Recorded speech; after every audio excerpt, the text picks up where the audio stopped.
Hello students, स्वागत आहे तुमचं विदर्भ आय एस अकॅडमीच्या ऑनलाईन प्लॅटफॉर्मवर आणि मी पवन सर. आजच्या या सेशनमध्ये आपण काय करतोय की चालू घडामोडीच्या ज्या राजकीय घडामोडी आहेत गेल्या 36 महिन्याच्या त्यावर आपण आढावा टाकतोय. हा पार्ट 1 असेल राजकीय घडामोडीचा. आणि जो तुमची परीक्षा आहे, कंबाईन पूर्व परीक्षा असेल किंवा राज्यसेवा पूर्व परीक्षा आहे, सो त्यासाठी या विषयाचं महत्त्व खूप आहे, अगणित महत्त्व आहे.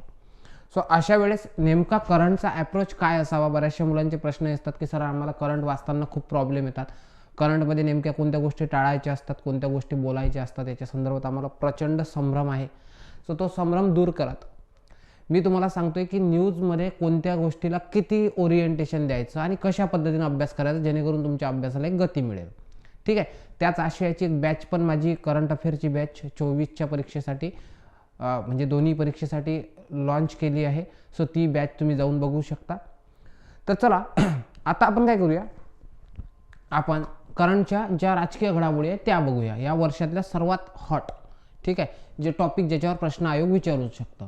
त्यापूर्वी मी तुम्हाला सांगू इच्छितो की राज्यसेवा पूर्व परीक्षा जी अंतिम संधी यावर्षी होऊ घातली आहे त्यासाठी सिंहावलोकन ही फास्ट ट्रॅक बॅच आपण लॉन्च केली आहे, जी 25 डिसेंबर 2023 पासून चालू करणार आहे आणि पूर्णतः लाईव्ह प्लस रेकॉर्डेड फॉर्ममध्ये असणार आहे.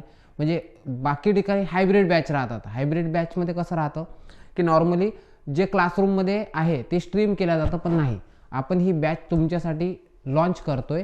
ऑनलाईन जे विद्यार्थी असतील त्यांच्यासाठीच बॅच लॉन्च करतोय. म्हणजे कुठल्याही प्रकारे क्लासमधलं स्ट्रीमिंग दाखवणार नाही, 1 to 1 कॉन्टॅक्ट तुमचा आपला कॉन्टॅक्ट असेल. ठीक आहे. सो आशियाची बॅच स्टार्ट होते 28 एप्रिलसाठी, संपूर्णतः रेकॉर्डेड फॉर्ममध्ये. या बॅचविषयी इतरही माहिती मी तुम्हाला देईल.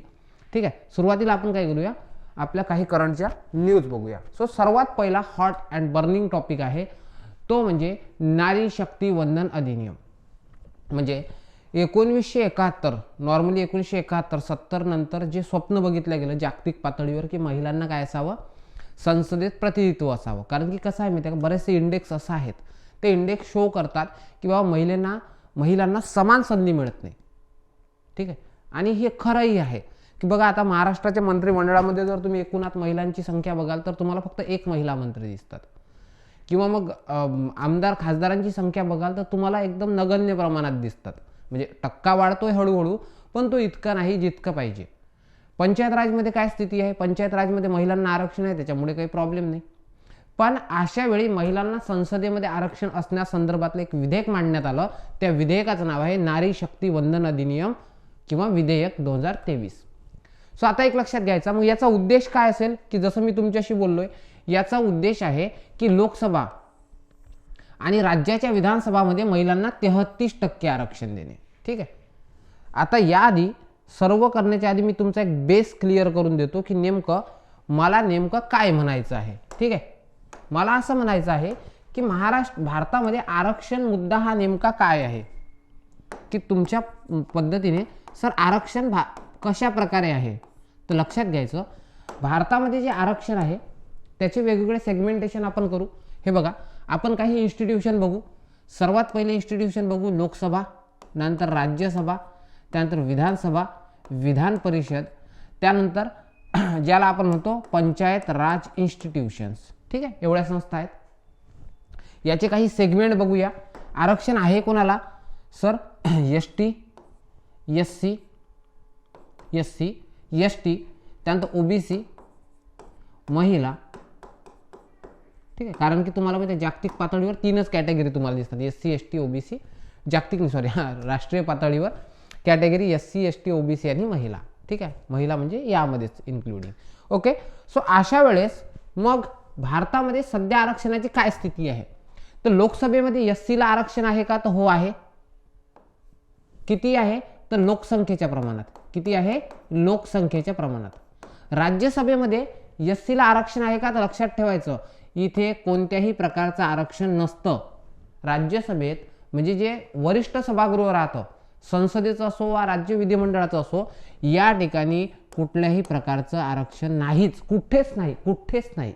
मी तुम्हाला काय सांगतोय, कोणत्याच प्रकारे राज्यसभा आणि विधान परिषदेत कुठल्याही प्रकारचं आरक्षण नसतं. ठीक आहे. विधान सभेच्या संदर्भात काय स्थिती आहे, तर विधानसभेत सेम लोकसभेसारखं एससीला लोकसंख्येच्या प्रमाणात, ठीक आहे, आणि पंचायत राज इन्स्टिट्यूशनमध्ये एससीला आरक्षण आहे का, तर हो आहे लोकसंख्येच्या प्रमाणात. आता तुम्हाला प्रश्न हा पडला असेल, सर आम्ही तर आधी हे बघितलं की लोकसभेच्या संदर्भात आणि विधानसभेच्या संदर्भात लोकसंख्येच्या प्रमाणात हा शब्द प्रयोग तुम्ही कसा करताय, आम्ही तर फिक्स जागा बघितल्या. तर हो बाबा, लोकसंख्येचा विचार करूनच परिसीमन आयोग काय करत असतं, तशा प्रकारचे मतदारसंघ राखीव करत असतं. एवढा मुद्दा लक्षात ठेवा. आलं का लक्षात? ठीक आहे, चलो नंबर नेक्स्ट. आता दुसरा मुद्दा बघतोय की सर एसटीला आरक्षण आहे का, तर सेम बघा, लोकसभेच्या लोकसंख्येच्या प्रमाणात असेल इथे लोकसभेत, इथे नील असेल, इथे नाहीच. विधानसभेत परत लोकसंख्येच्या प्रमाणात, म्हणजे ज्या ठिकाणी खूप सारी लोकसंख्या आहे त्या ठिकाणी त्यांचे मतदारसंघ राखीव केले जातात. जसं अमरावती मतदारसंघ एससी राखीव आहे लोकसभेसाठी. आणि आमचा जो आमदार म्हणजे विधिमंडळाचा जो मतदारसंघ आहे विधानसभेचा, दर्यापूर अंजनगाव नावाचा आहे, सो तो एससी साठी राखीव आहे. ओके. आणि एसटीला पंचायत राज इन्स्टिट्यूशनमध्ये लोकसंख्येच्या प्रमाणातच आरक्षण आहे. ठीक आहे. आता एक लक्षात घ्यायचं, ओबीसी हा प्रकार कुठेच नसतो. कुठेच नसतो म्हणजे आरक्षणाच्या पातळीवर कुठे नसतो. सो त्याच्यामुळे ओबीसीला लोकसभेत नाही, राज्यसभेत नाही, त्याच्यानंतर त्या ठिकाणी विधानसभेत नाही, विधान परिषदमध्ये नाही, पंचायत राज इन्स्टिट्यूशनमध्ये संविधानाने आरक्षण दिले नाही. मात्र ठरवण्याचा अधिकार कोणाला दिला आहे, राज्य विधिमंडळ. राज्य विधिमंडळाने जर ठरवलं की ओबीसीला आरक्षण द्यायचं तर द्यायचं. ठीक आहे. मग लक्षात ठेवायचं, महाराष्ट्राने 33% आरक्षण दिलंय, पण कंपल्सरी आरक्षण आहे का, नाही. हे आरक्षण ऐच्छिक आरक्षण आहे, अनिवार्य नाही. हे दोन अनिवार्य आहेत, हे द्यावेच लागतात. पंचायत राजमध्ये हे दोन आरक्षण द्यावेच लागतात, पण ओबीसीचं आरक्षण नाही दिलं तरी चालेल. कळलं का? आणि महिलांच्या आरक्षणाच्या संदर्भात जर तुम्ही बघितलं तर तुम्हाला लोकसभेत महिलांना आरक्षण नाही, राज्यसभेत महिलांना आरक्षण नाही, विधानसभेत महिलांना आरक्षण नाही, विधान परिषदेमध्ये महिलांना आरक्षण नाही. मात्र पंचायत राजमध्ये 33% महिलांना आरक्षण आहे, ग्रामीण पंचायत राज आणि शहरी पंचायत राज. आणि हे जे दिलं आहे हे दिलं आहे 73वी घटना दुरुस्ती आणि 74वी घटना दुरुस्ती. मी काय सांगतोय या गोष्टीकडे प्रॉपर लक्ष द्या, हा तुमचा बेस आहे. मी तुम्हाला काय सांगितलं, राजकीय आरक्षण हे या प्रकारचं असू शकतं. एससींना लोकसभा आणि राज्यसभेतच आरक्षण आहे. ठीक आहे. बघा, लोकसभा आणि परत एकदा सॉरी माय बॅड, एससीला लोकसभा, विधानसभा आणि पंचायत राज इन्स्टिट्यूशनमध्येच आरक्षण आहे. ठीक आहे. राज्यसभा आणि विधान परिषदमध्ये कुठल्याही प्रकारचं आरक्षण नसतं. परत एसटीला लोकसभा, विधानसभा आणि पंचायत राज इन्स्टिट्यूशनमध्ये लोकसंख्येच्या प्रमाणात आरक्षण आहे. तिसरा मुद्दा, ओबीसींना कुठेच आरक्षण दिलेलं नाही. लोकसभा, राज्यसभा, विधानसभा, विधान परिषद फक्त पंचायत राज इन्स्टिट्यूशनमध्ये आहे. संविधानाने दिले नाही, राज्य ठरवू शकतं. काही राज्य देतील, काही राज्य नाही देणार. आणि महिलांना फक्त पंचायत राज इन्स्टिट्यूशनमध्ये आरक्षण आहे. जागांमध्ये पण आहे. आणि जे सभापती असतील, सभापती म्हणजे काय तर बघा लक्ष द्या, समजा महाराष्ट्रात जेवढ्या ग्रामपंचायती असतील त्यापैकी 33% सरपंच ह्या महिला असल्या पाहिजे. महाराष्ट्रामध्ये जेवढ्या पंचायत समिती असतील त्याच्या सभापती महिला असल्या पाहिजे 33%. त्यानंतर जिल्हा परिषद जितक्या आहेत 33, त्या 33 पैकी 33 ज्या आहेत 33% ह्या महिला असल्या पाहिजे. सोबतच नगरपंचायत, नंतर म्युनिसिपल काउन्सिल आणि ठीक आहे एमएनसी. ठीक आहे. सो आपण काय म्हणतो एनसीपी, म्युनिसिपल कॉर्पोरेशन. सो हे जे आहेत ना, याच्यामध्ये महिलांना ह्या ज्या सभापती पद आहेत हे पण 33% राखीव ठेवावे लागतात. आलं का लक्षात? कळलं? म्हणजे महाराष्ट्रात समजा जर 90,000 ग्रामपंचायती असतील, लक्षात ठेवा, तर या 90,000पैकी तुम्हाला 33% ग्रामपंचायतीच्या सरपंच ह्या महिलाच ठेवाव्या लागतील राखीव, रोटेशन वाईज. तो नंतरचा मुद्दा. एवढं कळलं का तुम्हाला? आलं लक्षात? म्हणजे महिलांची स्थिती मी तुम्हाला सांगतोय, महिलांना फक्त पंचायत राजमध्ये आरक्षण आहे, इतर ठिकाणी नाही. कळलं का? चलो लिहून घ्या, स्क्रीनशॉट करून घ्या. मग महाराष्ट्रात जर किंवा भारतामध्ये जर अशी स्थिती असेल तर मग काय असेल? मी तुम्हाला आधी सांगितलं, राज्यसभा आणि विधान परिषदेमध्ये आरक्षण नसेल. ठीक आहे. तिथे आरक्षणच नाही आहे. मग आपल्याला कोणत्या 2 सभागृहामध्ये आरक्षण द्यायचं आहे? एक लोकसभेत आरक्षण द्यायचं आहे आणि एक विधानसभांमध्ये आरक्षण द्यायचं आहे. आणि किती टक्के? 33% आरक्षण द्यायचं. आलं का लक्षात? मग यासाठी विधेयक मांडावं लागतं. तुम्हाला मी त्या लोकसभेसाठी राज्यसभेसाठी जर जागा आरक्षित ठेवायच्या असतील तर आपल्याला काय करावं लागतं? घटना दुरुस्ती विधेयक मांडावं लागतं, कारण की काही कलमांमध्ये बदल झाला पाहिजे आरक्षणांच्या कलमामध्ये. म्हणून आपण एक विधेयक मांडलंय, 128वं घटना दुरुस्ती विधेयक. कळलं का? 128वं घटना दुरुस्ती विधेयक आपण महिलांच्या संदर्भात मांडलंय. ओके. आणि यामुळे घटना दुरुस्ती कोणती होईल? तर 106वी घटना दुरुस्ती होईल. प्रस्तावित घटना दुरुस्ती आहे. मग तुम्हाला प्रश्न काय विचारेल की नारी शक्ती किंवा महिला आरक्षणाच्या संदर्भात विधाने निवडा. विधान क्रमांक 1, या विधेयकाचे नाव नारी शक्ती वंदन अधिनियम आहे. ठीक आहे, झालं. दुसरा मुद्दा, याचा उद्देश संसदेमध्ये आणि राज्य विधिमंडळामध्ये महिलांना 33% आरक्षण देणे आहे. चुकलं विधान.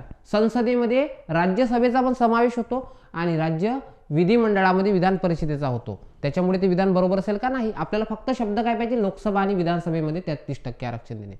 याने 128वं काय केलंय? ठीक आहे, 128वं विधेयक मांडलं. बरोबर आहे. हे घटना दुरुस्ती विधेयक क्रमांक असेल आणि घटना दुरुस्ती ॲक्च्युअलमध्ये किती होईल? 106वी होईल. आलं लक्षात? चलो, 106वी घटना दुरुस्ती 28. ठीक आहे. Number next. आता काही महत्त्वाचे मुद्दे बघू या विधेयकाच्या संदर्भात. पहिला मुद्दा हा की लक्षात घ्या की जेव्हा आपली नवीन संसदेचं बांधकाम झालं तेव्हा पहिलं अधिवेशन घेण्यात आलं. कधी? 19 सप्टेंबरला. म्हणजे मोदीजीचा वाढदिवस असतो 17 सप्टेंबरला, त्याच्या 2 दिवसानंतर. लक्षात ठेवायचं. ठीक आहे, ज्या दिवशी गणपती बसले होते त्या दिवशी, असं लक्षात ठेवायचं. सो बघा, संसदेच्या म्हणजे नवीन सदनामध्ये, संसदेच्या नवीन सदनामध्ये मांडलेलं हे पहिलं विधेयक आहे. कळलं का? आणि यासाठी एक आपण विशेष अधिवेशन घेतलं होतं. आता विशेष अधिवेशन काय असतं की नॉर्मली आपल्याकडे 3 अधिवेशन असतं. हिवाळी अधिवेशन, उन्हाळी अधिवेशन, ठीक आहे, आणि म्हणजे पावसाळी असतं, आणि एक असतं ते म्हणजे बजेटरी सेशन. सो अशा 3 सेशनच्या व्यतिरिक्त जे अधिवेशन घेतो आपण त्याला विशेष अधिवेशन म्हणतो. आणि हे विशेष अधिवेशन 5वं होतं. कितवं? भारताच्या इतिहासात स्वतंत्र भारतानंतर आपण 5च वेळा विशेष अधिवेशन घेतले, त्यापैकी 5वं अधिवेशन हे होतं. आलं? मग आता एक लक्षात घ्यायचं, विधेयकाच्या बाजूने जर तुम्ही लोकसभेत बघितलं तर लोकसभेमध्ये 454 मतं मिळाले. ठीक आहे, हे नाही विचारलं तर टाळलं तरी चालतं. आता एक लक्षात ठेवायचं की तुम्हाला माहिती आहे AIMIM नावाचा पक्ष आहे. या AIMIMचे 2 म्हणजे अध्यक्ष आहेत. त्यांचे काय नाव आहे? असुद्दीन ओवेसी, ठीक आहे, आणि इम्तियाज जलील, जे औरंगाबादचे खासदार आहेत. ओके, म्हणजे छत्रपती संभाजीनगर. सो ओवेसी आणि जलील या दोघांनी विरोध केला. आता हे विधान का टाकलं मी? असं तर पेपरमध्ये विचारत नाहीत सर. असं जर परीक्षेमध्ये विचारत नसतील तर मग तुम्ही अशी विधान का टाकताय? तर त्याचं कारण मला तुम्हाला इथे समजून सांगायचं आहे की मी तुम्हाला आधी सांगितलं, महिलांना जे आरक्षण मिळणार आहे ते आरक्षण बघा कसं मिळणार आहे. व्यवस्थित लक्ष द्या बरं. हा मुद्दा तुमचा फार महत्त्वाचा, कॉन्क्रीट असणं आवश्यक आहे. आपण असं समजूया, लक्षात घ्या, आपण असं समजूया की आपल्या इथे लोकसभेत 1000 खासदार आहेत. 1000 नव्हे, आपण 100 खासदार करू. व्यवस्थित समजून घ्या. आहेत 545, पण मी काय सांगतोय तुम्हाला की आपल्या लोकसभेत असं समजूया आपण की 100 खासदार आहेत. मग आपण काय करतोय माहिती आहे का? या 100 पैकी 33%, लक्ष द्या, या 33% ह्या महिला राखीव ठेवतोय. ठीक आहे, आणि यापैकी SC राखीव ठेवू काही, आणि काही काय करू? ST राखीव ठेवू. OBC राखीव नाही, मुस्लिम राखीव नाही. OBCला आरक्षण देत नसतं, फक्त SC आणि ST या दोघांनाच देत असतं. आजपर्यंत हे विधेयक का संमत झालं नाही? खूप लोकांनी प्रयत्न केले. तुम्हाला काय वाटतं पहिला प्रयत्न आहे का हा मोदीजींनी केलेला? नाही, त्याच्या आधी खूप प्रयत्न झाले. पण OBC नेत्यांचं म्हणणं असं होतं की बाबा तुम्ही 33% महिलांना आरक्षण देताय. मग OBC लोकांनी काय घोडे मारले की तुम्ही त्यांना राजकीय आरक्षण देत नाही? कळलं का तुम्हाला? ठीक आहे. सो असा मुद्दा आहे. मग लक्षात ठेवायचं की यापैकी समजा 33% जेव्हा आपण आरक्षण देऊ, म्हणजे 33 जागा ज्या राखीव ठेवू ना, या 33 जागांपैकी ह्या काही जागा SC साठी राखीव असतील, काही ST साठी राखीव असतील, आणि काही जागा ओपन राखीव असतील. ओपन म्हणजे काय, SC ST सोडून इतर महिला. आलं का लक्षात? ओबीसी नसतं रे बाबा. हा मुद्दा कळला का तुम्हाला? नाही तर असं नका समजू 100 खासदारांपैकी 33% महिलांसाठी, मग त्याच्यापैकी 33% SC, 33% असं नाही, वेगवेगळं नाही, त्याच्यामध्येच. आलं का लक्षात? चलो हां चला. पंचायतमध्ये पण असंच होतं. मग बघा की या पक्षाचं म्हणणं काय होतं की ओबीसी आणि मुस्लिम महिलांना आरक्षण नाही आहे. ठीक आहे, सो त्याच्यामुळे आम्ही याला विरोध करतोय. ओके. नंबर नेक्स्ट, राज्यसभेत सर्व लोकांनी याला सपोर्ट केला. या विधेयकाचं नाव काय आहे? नारी शक्ती वंदन विधेयक. ठीक आहे, किंवा अधिनियम म्हणू आपण त्याला. आता एक लक्षात ठेवायचं, सर्वात इम्पॉर्टंट म्हणजे की 19 सप्टेंबर, ठीक आहे, तारीख नका विसरू, 19 सप्टेंबर गणेश चतुर्थी, मोदीजींचा वाढदिवस झाल्यावर 2 दिवसाने 19 सप्टेंबरला गणेश चतुर्थीच्या दिवशी हे विधेयक मांडलं अर्जुन राम मेघवाल सरांनी. कोणी? अर्जुन राम मेघवाल सरांनी. आतापर्यंत काय काय मुद्दे बघितले आपण? व्यवस्थित बघा, ही न्यूज फारच महत्त्वाची आहे. पहिला मुद्दा बघितला, नारी शक्ती वंदन अधिनियम, 128 विधेयक, 106वी घटना दुरुस्ती होईल अर्जुन राम मेघवाल सरांनी, आणि महिलांना विधानसभा आणि लोकसभेत 33% आरक्षण देणे. ठीक आहे, चलो पुढे. आता बघा भारतात काय कंडिशन आहे, कधीपासून हे प्रयत्न चालू झाले, तर लक्षात घ्यायचं नॉर्मली हे प्रयत्न चालू झाले ते म्हणजे 1971. 1971 मध्ये एक समिती स्थापन झाली होती, विना मुजुमदार समिती. आता ही का झाली? कारण की आंतरराष्ट्रीय पातळीवर महिलांना संसदेत समान प्रतिनिधित्व असावे या अनुषंगानं प्रयत्न चालू झाले होते. सो त्याला अनुसरून भारतात पण संसदेमध्ये जागा राखीव असावी यासाठी सरकारने कमिटी नेमली होती, जिचं नाव होतं विना मुजुमदार समिती. या विना मुजुमदार समितीने आपला अहवाल दिला टुवर्ड्स इक्वॅलिटी, म्हणजे आपण काय करावं की इक्वॅलिटीच्या समानतेच्या दिशेने प्रवास करावा. सो असा अहवाल दिला ज्याच्यामध्ये महिलांना जागा राखीव असाव्या संसदेमध्ये, असा अहवाल दिलाय. महिलांच्या संदर्भात महिलांची समिती असेल. ओके. हां, मग हा काय झाला, त्या ठिकाणी एवढा सिरियसली घेतला गेला नाही. नंतर 1987 मध्ये जेव्हा राजीव गांधीजी हे पंतप्रधान होते, सो त्यावेळी त्यांनी काय केलं, मार्गारेट अल्वा, जे आता तुम्हाला माहिती आहे उपराष्ट्रपती पदासाठीच्या उमेदवार होत्या, मार्गारेट अल्वा मॅडम यांच्या नेतृत्वाखाली, ठीक आहे, यांच्या नेतृत्वाखाली 14 सदस्यीय समिती नेमली आणि यांनी काय केला, एक नॅशनल आपण काय म्हणतो अप्रोच किंवा राष्ट्रीय दृष्टिकोन योजना मांडली. सो ती 12 वर्षाची एक स्कीम होती, 1988 ते 2000 वर्षासाठीची, म्हणजे 12 वर्षाची योजनेचा अहवाल दिला. अहवालाचं नाव होतं राष्ट्रीय दृष्टिकोन योजना. आणि यांचं म्हणणं असं होतं की 73व्या आणि 74वी जी घटना दुरुस्ती म्हणजे जेव्हा तुम्ही पंचायत राजमध्ये, तुम्हाला माहिती आहे ना की राजीव गांधीजींनी नया पंचायत राज हा नारा दिला होता आणि नया पंचायत राजच्या अंतर्गत त्यांना पंचायत राजला घटनात्मक दर्जा द्यायचा होता. सो त्याच्या संदर्भात महिलांना काय आरक्षण द्यावं, पंचायत राजमध्ये महिलांना मजबूत कसं करावं, या सर्व अनुषंगानं काय केलं, एक समिती स्थापन केली जिचं नाव होतं मार्गारेट अल्वा समिती. आणि या समितीनुसारच ठीक आहे महिलांना आरक्षण देण्याचा मुद्दा होता. पण राजीव गांधी सरकार कोसळलं. ठीक आहे, त्याच्यानंतर जे आले, ठीक आहे त्याच्यानंतर जे सरकार आलं PV नरसिंहराव सरकार, या सरकारने 73व्या आणि 74व्या घटना दुरुस्तीमध्ये ज्या 1/3 म्हणजे 33% जागा राखीव ठेवल्या त्या मार्गारेट अल्वा समितीच्या रिकमेंडेशननुसार. त्यानंतर लक्षात घ्यायचं 12 सप्टेंबर 1996 मध्ये देवेगौडा सरकार जे आलं, या देवेगौडा सरकारने संसद आणि राज्य विधिमंडळामध्ये महिलांना 1/3 आरक्षण देण्यासाठी एक काय केलं, एक विधेयक मांडलं आणि यासाठी एक समिती पण होती. ठीक आहे, सो ती समिती होती गीता मुखर्जी समिती. आधी कोणती बघितली आपण बघितली विना मुजुमदार, त्यानंतर बघितली मार्गारेट अल्वा आणि आता तिसरी बघतोय गीता मुखर्जी समिती. सो गीता मुखर्जी समितीनुसार म्हणजे 96 मधली गोष्ट आहे. ओके, सो 96 मध्ये हे विधेयक मांडलं देवेगौडा सरकारने, पण ते विधेयक सरकार कोसळल्यामुळे, देवेगौडा सरकार कोसळल्यामुळे लॅप्स होऊन गेलं. नंबर नेक्स्ट, मग आले अटल बिहारी वाजपेयी सरकार. अटल बिहारी वाजपेयी सरकारने हे विधेयक मांडण्याचा प्रयत्न केला, पण एका मताने त्यांचं सरकार कोसळलं होतं, जे 13 दिवसाचं गव्हर्नमेंट होतं. ठीक आहे, सो ते पण निघून गेलं. त्याच्यानंतर परत मग काय झालं, मग परत हेच सरकार आलं. ठीक आहे, या सरकारने काय केलं, 85वी घटना दुरुस्ती म्हणजे अटल बिहारी वाजपेयी सरकारच 85व घटना दुरुस्ती विधेयक मांडलं 1999 ला. बघा, सर्वात पहिला प्रयत्न कोण केला, देवेगौडा सरकारने. ठीक आहे, त्यानंतर अटल बिहारी सरकारने, अटल बिहारी सरकार कोसळलं. नंतर दुसरं जे अटल बिहारी सरकार आलं, ठीक आहे. सो त्यामध्ये राम जेठमलानी नावाचे जे वकील होते विधिज्ञ त्यावेळेचे कायदा मंत्री यांनी हे 85वे घटनादुरुस्ती विधेयक मांडलं. ठीक आहे. त्यानंतर परत सरकार निघून गेलं. आता बघा, आता युपीए सरकार आलं. युपीए म्हणजे मनमोहन सिंह सरकार. या सरकारने 108वं विधेयक मांडलं होतं, घटनादुरुस्ती विधेयक. घटनादुरुस्ती क्रमांक नाही, विधेयक क्रमांक 108वं ते मांडलं, पण ते काय झालं नाही, संमत झालं नाही. म्हणजे बघा तुम्ही, सर्वात पहिले बघितलं राजीव गांधी सरकारनं प्रयत्न केले, पण विधेयक मांडण्याच्या आधीच सरकार कोसळलं. दुसरं, पहिलं विधेयक देवेगौडा यांना मांडण्याचं श्रेय जातं 1996, पण सरकार कोसळल्यामुळे निघून गेलं.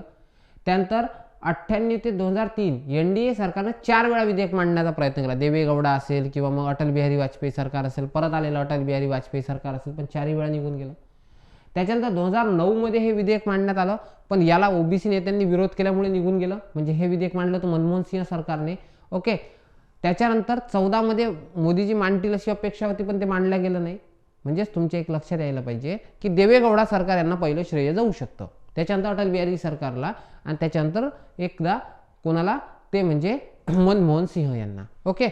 आणि हे तुम्हाला मी ऑलरेडी सांगितलं आहे की मार्गारेट अल्वा समितीच्या रिकमेंडेशननुसार पी.व्ही. नरसिंहराव सरकारने काय केलं, 72व्या आणि 73व्या घटनादुरुस्तीमध्ये, 73व्या आणि 74व्या घटनादुरुस्तीमध्ये त्यांनी काय केलं, ग्रामीण आणि स्थानिक म्हणजे पंचायत राज इन्स्टिट्यूशनमध्ये 33% जागा काय केल्या आहे, राखीव ठेवल्या आहेत. आता बघा, आता हे जे नारी शक्ती वंदन विधेयक आहे याच्याबद्दल काही क्रक्स पॉईंट बघूया. पहिला म्हणजे तो की हे विधेयक कोण मांडलंय, अर्जुन राम मेघवाल यांनी मांडलं. 128वी 106वी घटनादुरुस्ती ठरेल. 33% आरक्षण द्यायचं आहे. आणि हे लक्षात घ्यायचं, आता काय होईल, आता जी जनगणनेची आकडेवारी येईल त्यानंतर परिसीमन होईल, आणि परिसीमन झाल्यानंतरच मग ह्या जागा राखीव ठेवल्या जातील. हे लक्षात ठेवा. सुरुवातीला हे जे महिलांचं आरक्षण आहे हे 15 वर्षासाठी असेल, आणि दर 15-15 वर्षांनी ते रिकॉल होत जाईल. ओके. आणि यासाठी कोणता मतदारसंघ महिलांसाठी राखीव ठेवावा, कोणता नाही, या संदर्भात परिसीमन आयोग गठीत करण्यात यावा. आणि हा परिसीमन आयोग काय करेल, एखादा मतदारसंघ महिलांसाठी राखीव ठेवू शकेल. कळलं का तुम्हाला? ठीक आहे. मी तुम्हाला आधी सांगितलं, हे विधेयक मांडल्यानंतर 15-15 वर्षांना, दर 15-15 वर्षांना महिलांचं आरक्षण रिन्यू होईल. ओके. कारण की एकाच मतदारसंघात आपण महिलांचंच नाही प्रतिनिधित्व देऊ शकत ना. आता फॉर एक्झाम्पल अमरावती मतदारसंघ आहे, आणि इथे आपण काय केलंय, 15 वर्षासाठी महिलांसाठी राखीव ठेवलाय. मग पुढे आपण याचा काढू आणि नागपूर मतदारसंघ महिलांसाठी ठेवू, असं रोटेशन वाईज. असं नाही की मग आजपासून आज अमरावती मतदारसंघ आपण राखीव ठेवलाय आणि आता जोपर्यंत सूरज चांद आहे तोपर्यंत अमरावतीच असेल, असं नाही. ठीक. गावात नाही का रे, तुमच्या ग्रामपंचायत, पंचायत समिती, जिल्हा परिषद किंवा महानगरपालिका, नगरपंचायतमध्ये कधी वार्ड नंबर 2 महिलांसाठी राखीव असतो, कधी वार्ड नंबर 1 असतो, किंवा त्यामधली एखादी जागा असते, अशा प्रकारे. ठीक आहे. नंतर बघा, हा कायदा कोणाला लागू होणार आहे, राज्यसभा आणि विधान परिषदांना लागू होणार नाही. ठीक आहे. 2010 मध्ये जे युपीए सरकारनं विधेयक मांडलं होतं महिलांना आरक्षणाच्या संदर्भात, तसंच हे विधेयक आहे. ओके. कळलं का इथपर्यंत? क्रक समजला सर्वच? ठीक आहे. चलो, आता बघा, परत सांगतोय की जर तुम्ही जगात बघितलं, भारतामध्ये जर बघितलं, तर भारतामध्ये 82, ठीक आहे, लोकसभेत 82 महिला खासदार आहेत, 78, आणि राज्यसभेत ज्या आहेत ना, हा 31 महिला आहेत. म्हणजे 15% लोकसभेत महिला खासदार आहेत, आणि इथे 13% एवढ्या महिला आहेत. म्हणजे लक्षात घ्या, 100%मध्ये फक्त 15% खासदार महिला तुम्हाला दिसत आहेत, आणि राज्यसभेत फक्त 13% खासदार तुम्हाला महिला दिसत आहेत. हा किती मोठा मुद्दा आहे. जिथं आपण इक्वॅलिटीच्या गोष्टी करतो, 50-50% जागा पाहिजे होत्या, पण ते जे आहे तिथं तुम्हाला 15%च्या वर झालेलं दिसत नाही. ठीक आहे. पहिल्या लोकसभेत तर बरं 5%च महिला होत्या, त्यावेळेस समजू शकतो पुरुष प्रधान संस्कृती होती. पण आताची काय, आता तर सर हे जरा लक्षणीय आहे. नंबर नेक्स्ट, रवांडा नावाचा देश आहे. बघा, हे देश बघा, रवांडा नावाचा देश आहे, क्युबा नावाचा देश आहे, किंवा त्यानंतरचा निकाराग्वा नावाचा देश आहे. या 3 देशांमध्ये तुम्हाला महिलांचं आरक्षण हे अबव 50, म्हणजे 50% पेक्षा महिला, म्हणजे संसदेचं अधिवेशन भरत असेल त्यांच्या, तेव्हा सर्व महिलाच दिसत असतील. ठीक आहे. इथं तर पुरुष शाईंग असतील. ठीक आहे. सो लक्षात ठेवायचं, RCN, ठीक आहे, RCN म्हणजे रवांडा, क्युबा, ठीक आहे, अशा प्रकारे. आता पुढे बघा, 50% पेक्षा जागा. आपले शेजारी बघा, बांगलादेशमध्ये 21% महिलांना प्रतिनिधित्व आहे, आपल्या देशात फक्त 13% 15% आहे. बेन्या पाकिस्तानमध्ये सुद्धा 20% प्रतिनिधित्व आहे, आपला देश त्याच्याही पेक्षा मागे आहे. कळलं का? ओके. आणि एक लक्षात घ्यायचं की जेव्हा नारी शक्ती वंदन विधेयक अस्तित्वात येईल तेव्हा ना, ठीक आहे, तेव्हा काही घटनांमध्ये आपल्याला बदल करावा लागेल, काही संविधानाच्या अनुच्छेदामध्ये. पहिलं अनुच्छेद आहे 239, हे आहे दिल्लीच्या संदर्भात. मग दिल्लीमध्ये विधानसभा, दिल्लीमध्ये लोकसभा. ओके, या ठिकाणी आपण महिलांना प्रतिनिधित्व देऊ. 330A मध्ये SCच्या संदर्भात, 330A मध्ये 32, म्हणजे हे नवीन कलम टाकू आपण.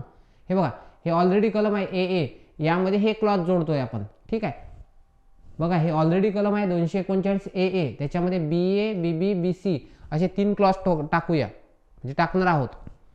330A नावाचं नवीन कलम टाकतोय, कारण की 330च आहे, A नाही आहे, आणि त्याच्यामध्ये 1 2 3 असा येईल.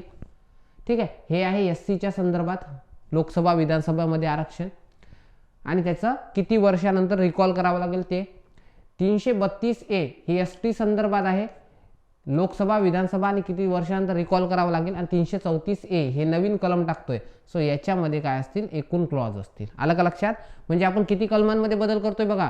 239 दिल्लीच्या संदर्भात AA हे ऑलरेडी कलम आहे, यामध्ये आपण काय टाकतोय, BA BB BC असा प्रश्न आयोगाने विचारला आहे, कोणत्या कलमामध्ये बदल होणार आहे हे तर विचारलं जाणार नाही तुम्हाला, हे जुनच कलम आहे, यामध्ये हे कलम टाकूया आपण. त्यानंतर एक नवीन कलम टाकतोय 330A, नंतर 332A आणि 334A हे नवीन 3 कलम टाकणार आहे. म्हणजे यात हे जे आहेत हे नवीन कलम असतील, नवीन अनुच्छेद असतील, आणि ह्या जुन्या कलमामध्ये बदल असेल. आलं का लक्षात? सो एवढे बदल होणार आहे. म्हणजे किती कलमांमध्ये बदल होणार आहे? 4. आलं का लक्षात? ठीक आहे, चलो पुढे. शेवटी मी तुम्हाला एकदा ब्रीफ समजून सांगेलच. बघा, आज जर तुम्ही बघितलं तर आज 543 एवढी जी सदस्य संख्या आहे ती लोकसभेची आहे, आणि याच्यामध्ये महिला सध्या 82 आहेत, पण जेव्हा आपण आरक्षण लागू करू ना तेव्हा 181 संख्या होईल. कळलं का? आज 82 महिला आहेत, पण ह्या ज्या आहेत ना संख्या 33% आरक्षणानंतर 181 असेल, आणि याच्यापैकी काही जागा SC राखीव असतील, काही ST असतील, आणि बाकीच्या जनरल असतील. ओके, कळलं? 181 एवढा आकडा होईल. Number next. आता बघा, लोकसभा आणि राज्य विधानसभेमध्ये 33% आरक्षण दिलं जाईल. राज्यसभा विधान परिषदेमध्ये आरक्षण नसेल, कारण इथं आरक्षणाची गरज नसतं. त्याच्यानंतर 15 वर्षासाठीच असेल आरक्षण. 15 वर्षानंतर परिसीमन आयोगाच्या अहवालानंतर आपण त्याला रिन्यू करू शकतो, जसं SC ST आरक्षण आहे 10 वर्षासाठीच दिलं होतं, मग आपण ते काय करतो, वेगवेगळ्या घटनादुरुस्ती करून एक्सटेंड करतो, तसंच आपण करूया. ठीक आहे. त्याच्यानंतर परिसीमन आयोगानंतर रोटेट केला जाईल, म्हणजे आज हा मतदारसंघ, उद्या हा मतदारसंघ, याप्रमाणे 181 जागा ज्या असतील ह्या जागा आरक्षित असतील, आणि याच्यापैकी 33% आरक्षण SC आणि ST ला असेल. आलं का तुमच्या लक्षात? आता आलं का लक्षात? नसेल आलं तर मी एकदा समजून सांगतोय, व्यवस्थित लक्ष द्या. बघा, मी एकदा तुम्हाला ब्रीफ करतोय. सर्वात पहिले ना 1996 मध्ये हे विधेयक मांडलं. कोणी? देवेगौडा सरकारने. व्यवस्थित लक्ष द्या, देवेगौडा सरकारने. त्याच्यानंतर हे विधेयक 2 वेळा मांडलंय अटल बिहारी वाजपेयी सरकारने. ठीक आहे, असं तर एकूणच त्यांनी 4 वेळा मांडलं. ठीक आहे, अशा प्रकारे. त्याच्यानंतर मग एकदा मनमोहन सिंह सरकारने 1 वेळा, मनमोहन सरकारने, आणि आता फायनल प्रयत्न केला जात आहे. ऑलरेडी भारतात फक्त 73व्या आणि 74वी घटनादुरुस्ती आहे. याच घटनादुरुस्तीने काय केलं आहे की पंचायत राज इन्स्टिट्यूशनमध्ये आरक्षण दिलं, बाकी कुठेच आरक्षण नाही. ओके, इथपर्यंत लक्षात ठेवा. आपण बघतोय की आपण फक्त लोकसभा आणि राज्यसभेमध्येच, लोकसभा आणि विधानसभेमध्येच आरक्षण देतोय 33%. म्हणजे किती जागा रिझर्व होतील? 181. आणि या 33%पैकी 33%, कळलं का? म्हणजे लक्षात घ्या, माझे वडील आहेत, माझ्या वडिलांची 1 लाख संपत्ती आहे. या 1 लाख संपत्तीपैकी त्यांनी काय केलं की त्यांच्या मुलांसाठी, म्हणजे आम्ही 2 भाऊ, ठीक आहे, आमच्यासाठी 33% रक्कम काढून ठेवली, म्हणजे 33,000 आम्हाला रक्कम मिळेल.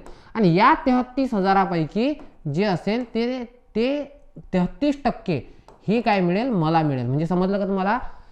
ह्या ज्या एकूण जागा आहेत या जागांपैकी 33% ह्या महिलांसाठी ठेवतोय, आणि या महिलांपैकी जेवढ्या जागा असतील 181, या 181 जागांपैकी 33% जागा ह्या SC ST साठी राखीव असतील. समजलं का आता? आलं लक्षात? अशा प्रकारे नारी शक्ती वंदन विधेयक आहे 128वी घटना दुरुस्ती विधेयक असेल, हे विधेयक क्रमांक, ठीक आहे. आणि त्याच्यानंतर घटना दुरुस्ती असेल 106वी. आलं लक्षात इतकं? ठीक आहे. अर्जुनराम मेघवाल सरकारने म्हणजे त्यांनी मांडलंय आणि 19 सप्टेंबरला मांडलंय. लोकसभेत म्हणजे AIMIMच्या 2 सदस्यांनी विरोध केला, बाकी लोकांनी सपोर्ट केलाय. ठीक आहे, कळलं? बरं, आजची कंडिशन बघा, दिसत नसेल एकदा हे लिहून घ्या. ठीक आहे सर, आजची काय कंडिशन आहे मग? तर कंडिशन सांगतोय, आज जर पहिल्या लोकसभेत जर बघितलं तर महिलांचं प्रमाण 5% होतं. ठीक आहे. सध्याच्या लोकसभेत 15% महिला आहेत, राज्यसभेत 13% महिला आहे. विधानसभा जर काढल्या सर्व राज्यांच्या सो त्याच्यामध्ये 9% महिला आहे फक्त. सर्वाधिक महिला आमदार आहेत छत्तीसगडमध्ये 18%. छत्तीसगडमध्ये सर्वाधिक महिला आमदार आहेत. आणि मिझोरममध्ये, हे लक्षात ठेवा, मिझोरममध्ये एकही महिला आमदार नाही. नागालँडमध्ये पहिल्यांदा 2 महिला आमदार झाल्या. मिझोरममध्ये आजपर्यंत एकही महिला, म्हणजे या विधानसभेत एकही महिला आमदार नाही. हिमाचल प्रदेशमध्ये फक्त 1 महिला आमदार आहे. सो ह्या कंडिशन आहेत इथल्या. ओके, बघा, लोकसभेत महिला खासदारांची संख्या 82 आहे. त्यानंतर राज्यसभेत महिला खासदारांची संख्या ही 31 आहे. याला फक्त एकदा सर्च करून घ्याल. ठीक आहे. हा डेटा जो आहे हा PIBने आता रिसेंटली दिलेला डेटा आहे. बऱ्याचदा काय होतं, एखादी जागा रिक्त वगैरे होतं. सो हा एकदा डेटा रिक्त करून द्याल. मी कमेंट बॉक्समध्ये टाकतोच, पण हा PIBचा डेटा आहे. त्यानंतर राज्याच्या विधानसभेत म्हणजे आपल्या राज्यात 25 महिला आमदार आहेत. ठीक आहे. महाराष्ट्रातून महिला खासदार ह्या 16 खासदार आहेत. ओके, आणि सर्वाधिक खासदार BJPचेच आहेत महिला. आलं का लक्षात? एवढा हा आहे. ओके, सो ह्या ज्या आहे ना, याला ब्रीफमध्ये विचारू शकतात. राज्यसेवा सारख्या परीक्षेत याला विचारू शकतात. ओके, आता एक लक्षात घ्यायचं की राज्यसेवेची तुम्ही प्रॉपर तयारी करताय, 100% तुमचा काय देताय, 100% आउटपुट देताय. पण तुमचा प्रॉब्लेम हा होतो, आता मलाच कालच एका विद्यार्थींचा कॉल आला आणि तिने विचारलं की सर मी मागच्या वर्षीचा पेपर ॲनालिसिस केला आणि या पेपरमध्ये मला एक जाणवलं की सर काही प्रश्न आउट ऑफ बॉक्स आहेत. आउट ऑफ बॉक्स प्रश्न दिसत आहे म्हणजे काय होतंय की नेमकं हे मला कळत नाही, हे कुठून वाचायचं. तर मी सांगितलं की काही प्रश्न असतात हे लॉजिक बेस सोडवायचे असतात किंवा ते अभ्यासावर आधारित असतात. कंबाईनसारख्या परीक्षेत काय होतं, जसं तुम्ही वाचता तसे प्रश्न तुम्हाला रिफ्लेक्ट होतात. राज्यसेवेसारख्या परीक्षेत तसं होत नाही, ॲनालिटिकल बेस येतात. म्हणजे थोडंसं तुम्हाला ॲनालिसिस करून उत्तर द्यायचे असतात. ठीक आहे. सो त्यासाठी मिनिमायझेशन ऑफ स्टडी करायचा असतो. ओके, आणि त्याचसाठी आपण काय केलं आहे, त्याचसाठी आपण सिंहावलोकन नावाची बॅच लॉन्च केली आहे. ही फास्ट ट्रॅक रिव्हिजन बॅच असेल, जी बॅच तुम्हाला राज्यसेवेचा syllabus cut to cut complete करून देईल. यामध्ये टीम असेल, सागर सर आहेत, मी आहे, आदित्य सर आहेत, अक्षय सर आहेत, सुप्रिया मॅडम आहेत, श्रिया मॅडम आहेत, अरुण सर आहेत. ही टीम आहे. ठीक आहे. एक्सपर्टीज किंवा ह्या रिनो फॅकल्टी आहेत ज्या तुम्हाला गाईड करतील. या बॅचच्या संदर्भात सांगायचं जर झालं, ठीक आहे, तर ही राज्यसेवा प्रिलिम्स 2024 साठी असेल आणि दररोज 2 लाईव्ह लेक्चर होतील. ठीक आहे. एक पहिलं लेक्चर 8:30 ते 10:30, ज्यामध्ये एक लेक्चर दररोज कंपल्सरी असेल ते सागर सर घेतील आणि एक तुम्हाला इतर फॅकल्टी घेतील. ठीक आहे, दोन्ही लेक्चर. ओके, आणि हे जर तुम्हाला लाईव्ह लेक्चर करायचे, जर तुमच्याकडून लाईव्ह होत नसेल तर मग तुम्हाला ते रेकॉर्डेड फॉर्ममध्ये अवेलेबल असतील आणि कितीही अनलिमिटेड व्ह्यू तुम्हाला आहेत.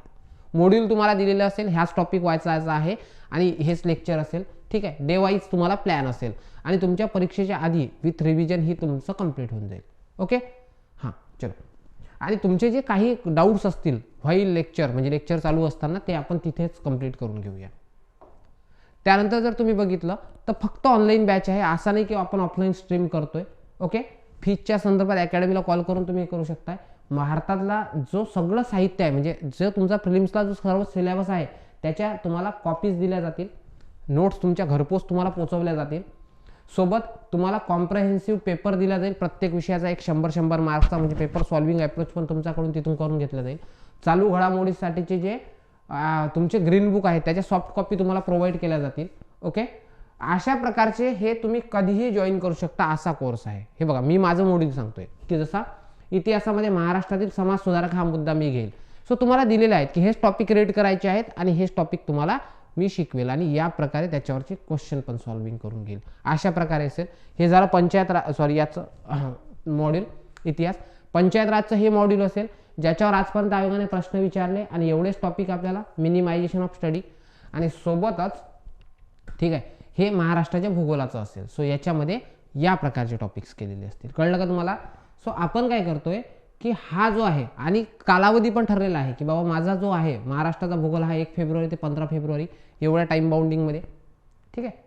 त्याच्यानंतर हा जो विषय आहे 1 मार्च ते 5 मार्च अशा, म्हणजे तुम्हाला इथे ज्या विषयाला जितका वेळ द्यायचा आहे त्या प्रकारे आपण काय करतोय स्ट्रेच करतोय. आणि अंतिम संधी आहे, सोडू नका. मी अशीच तुम्हाला काय करेल, एक रिक्वेस्ट करेल. ठीक आहे. चलो नंबर नेक्स्ट. आता दुसरा मुद्दा आहे, नारी शक्तीबद्दल क्लिअर झालंय. दुसरा छोटासा टॉपिक आहे तो म्हणजे राष्ट्रीय युवा संसद महोत्सव. आता एक लक्षात घ्यायचं, 2019 मध्ये मोदीजींनी जेव्हा मन की बात केली होती, म्हणजे ते नेहमीच करतात, पण 2019 मध्ये जी मन की बात झाली होती त्यामध्ये सांगितलं होतं की संसदेमध्ये म्हणजे युवकांमध्ये, भारतातील युवकांमध्ये संसदीय पार्लमेंटरी सिस्टीमची अवेअरनेस यावी, त्यांच्यामधून युवा नेतृत्व निर्माण व्हावं, यासाठी त्यांनी नॅशनल युथ पार्लियामेंट फेस्टिवल चालू केला. यामध्ये काय केलं जातं की युवकांना रिप्रेझेंटेटिव्ह बनावं लागतं, म्हणजे खासदारासारखं, आणि आपले मत व्यक्त करावे लागतं अशा प्रकारे. ठीक आहे. सो फेस्ट आहे हा एका प्रकारचा. ठीक आहे, पार्लियामेंटरी फेस्ट. सो आता बघायचं, एक लक्षात ठेवायचं, संसद महोत्सव दिसतोय ना, मला सांगा संसदेचे सदस्य कुठं बसतात? संसद भवनात. कुठं झाला असेल? संसद भवन. कुठे आहे? दिल्लीला. मोदीजींनी मांडलेली कन्सेप्ट कधी आहे? 2019 मध्ये. मग हे कितवं असेल? हे 4थी असेल. ठीक आहे. 5वी असायला पाहिजे होती, पण एका वर्षी झाली नाही, 21ला. ठीक आहे. त्याच्यामध्ये कधी झाली? 1 मार्च ते 2 मार्च 2023ला झाली, मार्च महिन्याच्या सुरुवातीला. ओके. ठीक आहे. आता बघा, मग आपल्याकडला युवकांकडून कोणत्या गोष्टी अभिप्रेत आहेत? तर युवकांकडून आपल्याला अभिप्रेत आहेत त्या गोष्टी म्हणजे ideas for better tomorrow, India for the world. समजलं का तुम्हाला? म्हणजे आपण हा पार्लियामेंटरी फेस्ट का चालू केला आहे? कारण की आपल्याला काय आहेत? आयडियाज हवे आहेत. मग तुम्ही कसं लक्षात ठेवायचं? युवकाकडून नवीन आयडिया घेणे, झाली 3 फाट. आयडियाज फॉर बेटर टुमॉरो, उद्याचं भविष्य युवक आहेत, मग त्यांच्याकडून आयडियाज घ्यावे लागतील. ठीक आहे. संकल्पना कोणी मांडली होती? मोदीजींनी मांडली होती. तसंच आपण काय केलं, जिल्हा पातळीवर जिल्हा युवा संसद कार्यक्रम पण घेतला होता, हे विचारलं जाणार नाही. ओके. आणि मागच्या वर्षी थीम काय आहे? Be the voice of new India and find solution and contribute to policy, म्हणजे व्हॉइस ऑफ इंडिया 2022ची. आणि आताची आयडियाज फॉर बेटर टुमॉरो. नसेल लक्षात तर काय करायचं माहिती आहे का? आयडियाचा व्हॉइस असा कोड करा. आयडिया आहे ना, सिम कार्ड होतो ना, आयडियाचा व्हॉइस म्हणजे आयडिया यावर्षीचा 2023ची थीम आणि व्हॉइस ही 2022ची थीम. संपला विषय. लक्षात? आयडिया व्हॉइस असं लक्षात ठेवायचं. नंबर नेक्स्ट, समान नागरी कायदा. आता तुम्हाला माहिती आहे समान नागरी कायदा हे आर्टिकल 44च्या संदर्भात निगडीत आहे. समान नागरी कायदा काय असतो एकदा मी तुम्हाला समजून सांगतोय, व्यवस्थित लक्ष द्या. बघा काय राहतं नॉर्मली की कायद्यांचे वेगवेगळे प्रकार राहतात. कोणकोणते कायद्यांचे प्रकार असतात? देशामध्ये काही कायदे, एक मिनिट, देशामध्ये काही कायदे हे फौजदारी कायदे राहतात, काही कायदे हे दिवाणी कायदे राहतात, देशामध्ये काही कायदे हे महसुली कायदे राहतात, काही कायदे हे संपत्तीविषयक कायदे राहतात, काही कायदे हे तुमचे वारसाविषयक कायदे राहतात, आणि काही कायदे हे विवाहविषयक कायदे राहतात. आणि बऱ्याच प्रकारचे असतात, पण मला तुम्हाला एवढेच सांगायचे आहेत. बघा लक्ष द्या. समजा आपण 2-3 धर्म घेऊ, हिंदू घेऊ, मुस्लिम घेऊ, ठीक आहे, शीख घेऊ, बुद्धिझम घेऊ, ओके, ख्रिश्चॅनिटी घेऊ. मला सांगा जर एखाद्याने खून केला, केस पहिली काय, एखाद्याने खून केला, ठीक आहे, मग मला सांगा आपण असं म्हणू का तू हिंदू आहे तुला खून माफ, तू मुस्लिम आहे तुला 2 वर्षाची शिक्षा, तू शीख आहे तुला 5 वर्षाची शिक्षा? असं नाही. भारतात फौजदारी कायदे सर्वांना कसे लागू आहेत? समान लागू आहेत. समजा एखाद्या व्यक्तीने दिवाणी आहे, दिवाणी म्हणजे काय? एखाद्याचा संपत्तीविषयक वाद आहे, ठीक आहे, असा वाद आहे म्हणजे संपत्तीविषयक वाद आहे. संपत्तीविषयक म्हणजे काय? एखाद्याचं शेत आहे, शेताच्या बांधाचा वाद आहे. सो अशा वेळेस सर्वांना सारख्या प्रमाणात शिक्षा असेल. म्हणजे हिंदूने बांधावर प्रॉब्लेम केला का, मुस्लिमाने केला का, समान लागू आहे, सर्वांना समान शिक्षा आहे. महसूल, एखाद्या व्यक्तीने शासनाचा कर बुडवला, महसूल बुडवला, ठीक आहे, कर चुकवेगिरी केली, कर बुडवेगिरी केली, सर्वांना समान शिक्षा आहे. मग सर्वांना जर समानच कायदे लागू आहेत तर मग का बरं समान नागरी कायद्यासाठी ओरडतोय? काय गरज आहे? तर नाही बाबा, विषय तसा नाही. विषय असा आहे की भारतात जरी फौजदारी, दिवाणी, महसुली कायदे एकसारखे असतील, म्हणजे सर्वांना समान लागू असतील, पण मात्र संपत्ती, वारसा आणि विवाहविषयक कायदे हे प्रत्येकाला वेगवेगळे लागू आहेत. म्हणजे फॉर एक्झाम्पल एक उदाहरण देतो मी तुम्हाला की ठीक आहे. काही धर्मांमध्ये पूर्वी कसं होतं, महिलांना तिच्या पती म्हणजे वडिलांच्या संपत्तीत वाटा मिळायचा. ठीक आहे, महिलांना तिच्या वडिलांच्या संपत्तीत वाटा मिळायच्या. काही धर्मामध्ये नाही मिळत होता. काही ठिकाणी बहिणीसोबत लग्न केलेलं नलिफाईड असतं, म्हणजे हिंदू धर्मामध्ये बहिणीसोबत लग्न जर केलं तर त्या ठिकाणी नलिफाईड असतं, मावस बहीण असेल व अशा प्रकारे. पण काही धर्मामध्ये ते लागू असतं. म्हणजे वेगवेगळे कायदे वेगवेगळे आहेत इथे. सो लक्षात ठेवायचं, संपत्ती, वारसा आणि विवाह एक कायदे हे धर्मनिहाय वेगवेगळे आहेत भारतामध्ये. सो ते एका पातळीवर आणणे, हे वेगवेगळे पण काढून टाकणे आणि सर्वांना समानता आणणे, यालाच आपण काय म्हणतो, समान नागरी कायदा. आलं लक्षात? ठीक आहे. मग लक्षात ठेवायचं, समान नागरी कायदा हा आर्टिकल 4.4 अंतर्गत येतं. ठीक आहे. आणि एक लक्षात ठेवायचं, जर आर्टिकल 4.4 अंतर्गत येत असेल तर तुम्हाला वाटतं हा केंद्रानं करावा कायदा, नाही. लक्षात ठेवायचं, सर्वात पहिले राज्य पातळीवर हा कायदा करणारं पहिलं राज्य आहे गोवा. मग तुम्हाला प्रश्न पडला असेल, सर गोवामध्येच का शक्य झालं? तर लक्षात ठेवायचं, गोवामध्ये जे राज होतं ते पोर्तुगीजांचं होतं आणि इथं संहिता जी होती पोर्तुगीज संहिता होती, पोर्तुगीज कोड होता, ज्याच्या अंतर्गत हिंदू आणि मुस्लिम यांना समान अधिकार होते आणि मोस्ट ऑफ एरिया हा होता ख्रिश्चॅनिटीचा. सो ख्रिश्चॅनिटी असल्यामुळे डायव्हर्सिटी जास्त नव्हती, वेगवेगळे पण वेगळं नव्हतं, सर्वांना समान अधिकार असल्यामुळे तिथं फारसा विरोध झाला नाही, सहज प्रमाणात लागू करण्यात आलं. पण भारताची स्थिती तशी आहे का? नाही. महाराष्ट्राची तशी आहे का? नाही. सो अशा वेळेस, ठीक आहे, आलं का लक्षात, लागू करणार पहिलं राज्य कोणतं? गोवा. तिथं समान अधिकार असल्यामुळे सहज लागू करता आलं. ठीक आहे. आता एक लक्षात घ्यायचं की अलीकडे समान नागरी कायदा लागू करण्यासाठी, ठीक आहे, समित्या स्थापन केल्या आणि पहिलं राज्य ठरलं उत्तराखंड. हे बघा, लक्ष द्या, समिती स्थापन करणारं प्रथम राज्य, लागू करणारं पहिलं राज्य कोणतं? गोवा. गोव्याने समिती वगैरे स्थापन केली होती का? नाही. म्हणून गोवा हे पहिलं राज्य, पण समिती स्थापन करणारं पहिलं राज्य होतं उत्तराखंड. ठीक आहे. उत्तराखंडमध्ये 90% एरिया, 90% हे हिंदू आहेत. सो त्यामुळे तिथे भारी जाणार नाही लागू करायला.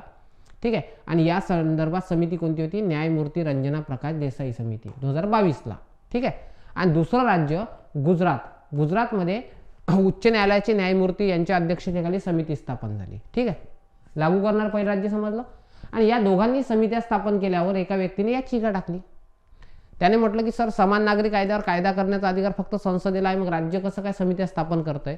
तर सर्वोच्च न्यायालयाने सांगितलं की राज्याला जे अनुच्छेद 162 नुसार कार्यकारी अधिकार मिळाले आहेत त्यानुसार ते समित्या स्थापन करू शकतात. म्हणजे यांनी ज्या समित्या स्थापन केल्या ह्या सर्वता व्हॅलिड आहेत, तुम्ही त्याला इनव्हॅलिड म्हणू शकत नाही. आलं का लक्षात? ठीक आहे. दोन्ही मुद्दे क्लिअर झालेत. मग चलो पुढे जाऊया आपण. पुढचा मुद्दा आहे अखिल भारतीय पीठासीन अधिकाऱ्यांची परिषद. आता हा काय मुद्दा असतो तुम्हाला माहित आहे, जसं केंद्रात संसद आहे तसं राज्य पातळीवर विधानमंडळ आहेत आणि या विधानमंडळाचे पीठासीन अधिकारी असतात. म्हणजे वेगवेगळ्या राज्याच्या विधानसभा आहेत, वेगवेगळ्या राज्यांच्या विधान परिषद आहेत आणि यांचे काय असतात? सभापती किंवा अध्यक्ष असतात. आणि एक लक्षात घ्यायचं, ठीक आहे, की यांना पार्लियामेंटरी सिस्टीमचे धडे देण्यासाठी लोकसभेच्या सभापतीच्या अध्यक्षतेखाली काय होत असते? एक परिषद होत असते. ठीक आहे. मग हे सगळे लोक एकत्र येतील, राज्याचे अधिकारी वगैरे सगळे पीठासीन अधिकारी, यांची एक परिषद होती. ओके, बघा, म्हणून त्याला म्हणतात अखिल भारतीय पीठासीन अधिकाऱ्यांची. अखिल भारतीय म्हणजे सर्व भारतातील, पीठासीन अधिकारी म्हणजे काय? विधानसभा आणि विधान परिषदांचे अध्यक्ष. ठीक आहे. यांची एक परिषद भरते. कुठे भरली? जयपूरला. आता जयपूरलाच का भरली? कारण की तुम्हाला मी त्या बिर्ला साहेब पण कुठले? राजस्थान. धनखड साहेब पण कुठले? राजस्थान. सो त्यांनी त्यांच्या सिटीत भरवली जयपूरमध्ये. ओके. 83वी परिषद होती, जानेवारी महिन्यात भरवली, युवा दिनाच्या दिवशी. विवेकानंद जे आहेत, स्वामी विवेकानंद यांच्या जयंतीच्या दिवशी. अध्यक्ष कोण राहतील मला सांगा? कोणती पीठासीन अधिकाऱ्यांची परिषद जर दिसली तर त्याचे अध्यक्ष कोणाला करायचं? नेहमी ते करायचं लोकसभेच्या सभापतीला. ठीक आहे. आणि उद्घाटक कोण? आता मला एक सांगा, अध्यक्ष तर आपण काय केलंय बघा, कोणत्याच्या राज्यात आहे? बिर्ला साहेब, धनखड साहेब, दोघंही महत्वाचे लोक. हे राज्य लोकसभेचे सभापती, हे राज्यसभेचे अध्यक्ष. ठीक आहे. मग मला सांगा, अध्यक्ष तर आपण यांना बनवलं, मग यांना राग येईल ना धनखड साहेबांना? हे राग भरू नये म्हणून आपण काय केलं? उद्घाटन यांच्या हातातून केलं. आलं का लक्षात? कळलं? फक्त ट्रिक सांगतोय बरं. उद्घाटन धनखड साहेबांनी केले, अध्यक्ष हे लोकसभेचे सभापतीच असतात. ठीक आहे. आणि पीठासीन अधिकाऱ्यांची एक संस्था असते, all India presiding officer conference, आणि याच्या अंतर्गत हे काय घेतलं जात असतं? परिषद घेतली जात असते. आणि कुठं झाली एवढं विचारतील, उद्घाटक कोण होते हे विचारतील. नंबर नेक्स्ट पुढे आहे जातीनिहाय आणि आर्थिक जनगणना. लक्षात ठेवायचं, भारतात जेव्हा सर्वात पहिली जनगणना झाली 1951 मध्ये, तेव्हा आपण काय केलं होतं, कास्टवर आधारित सेन्सस आणि इकॉनॉमिक सेन्सस केली होती. म्हणजे काय, आपण जेव्हा जनगणना करतो, जनगणना म्हणजे काय की भारतात एक कायदा आहे, त्या कायद्याचं नाव आहे सेन्सस ॲक्ट 1948 आणि सेन्सस ॲक्ट तसंच सेन्सस रूल आहेत, सेन्सस रूल 1993 याच्या अंतर्गत भारतात दर 10 वर्षाने सेन्सस होतात. आतापर्यंत स्वातंत्र्याच्या आधी 8 जनगणना पार पडल्या आणि स्वातंत्र्यानंतर 7, म्हणजे प्री इंडिपेंडन्स जे आहे आणि पोस्ट इंडिपेंडन्स 7, आणि जी 2023ची होईल आता चालू आहे, ती जी 2021 मध्ये व्हायला पाहिजे होती 2021 मध्ये, ती 8वी आहे, ती चालू आहे सध्या.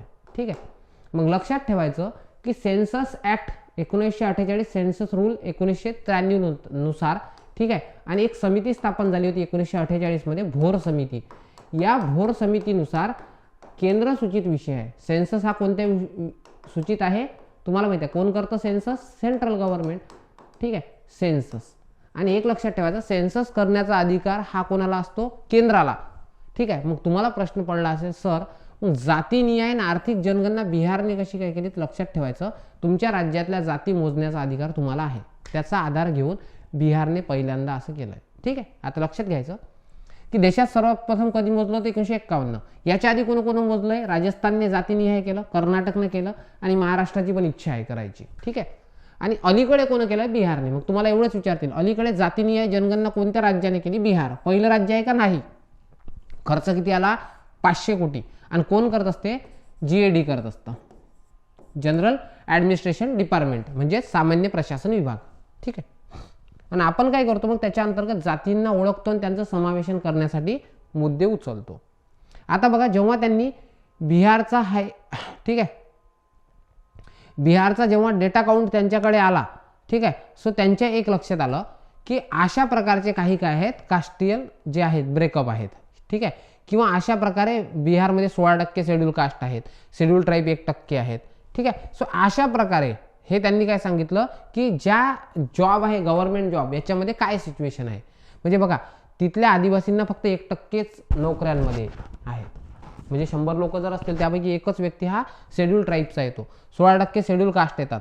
एक्स्ट्रीमली बॅकवर्ड क्लासेस जे आहेत हे 18%, OBC हे जे आहेत हे 12%, EWS वाले जे आहेत हे लोक आहेत हे 10% आणि अनरिझर्व ओपनवाले 40%. सो अशा प्रकारचा डेटा येत असतो. ठीक आहे, आणि जातीनिहाय जर बघितलं तर 81% हिंदू आहेत बिहारमध्ये, मुस्लिम 17%. हे विचारलं जाणार नाही, फक्त मी तुम्हाला सांगतोय, आर्टिकल दिसलं मला म्हणून त्यामुळे सांगितलं.